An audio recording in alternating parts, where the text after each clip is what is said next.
സമൂഹമാധ്യമത്തിലൂടെ പരിചയപ്പെട്ട യുവതിയെ ഹോട്ടൽ മുറിയിലെത്തിച്ച് ബലാത്സംഗം ചെയ്യുകയും സ്വർണം കവരുകയും ചെയ്ത 34-കാരൻ പിടിയിൽ. കോഴിക്കോടാണ് സംഭവം. മലപ്പുറം കോട്ടയ്ക്കൽ നെല്ലിക്കാപ്പറമ്പ് കുഞ്ഞിത്തൊടി വീട്ടിൽ മുഹമ്മദ് ജസീലാണ് കോഴിക്കോട് ടൗൺ പോലീസിന്റെ പിടിയിലായിരിക്കുന്നത്.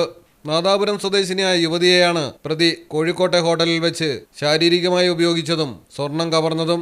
6 പവനോളം വരുന്ന സ്വർണ്ണാഭരണങ്ങളുമായി പ്രതി കടന്നുകളയുകയായിരുന്നു. മുഹമ്മദ് ജസീലിനെതിരെ സമാനമായ മറ്റൊരു പരാതി കൂടി ലഭിച്ചിട്ടുണ്ടെന്ന് ടൗൺ പോലീസ് അറിയിക്കുന്നു. പ്രതി സാമൂഹിക മാധ്യമങ്ങൾ വഴി നിരവധി സ്ത്രീകളുമായി സൗഹൃദം സ്ഥാപിക്കുകയും പ്രണയം നടിച്ച് കെണിയിലാക്കി ശാരീരികമായി ഉപയോഗിച്ച് ഈ വിധം കൊള്ള നടത്തി കടന്നുകളയുകയുമാണ് പതിവ്. പലരും മാനഹാനി ഭയന്ന് സംഭവം പുറത്തു പറയുന്നില്ല എന്ന് മാത്രം. പ്രതിയുടെ തട്ടിപ്പുകളെക്കുറിച്ചറിയാൻ ഫോൺ രേഖകളും മറ്റ് ഡിജിറ്റൽ തെളിവുകളും വിശദമായി പരിശോധിക്കുകയാണ് police. Kozhikode town police station inspector പ്രിയന്റെ നേതൃത്വത്തിലുള്ള സംഘമാണ് അന്വേഷണം നടത്തി പ്രതിയെ തന്ത്രപരമായി കസ്റ്റഡിയിലെടുത്തത്. മലയാളം ടെലിവിഷൻ, കോഴിക്കോട്.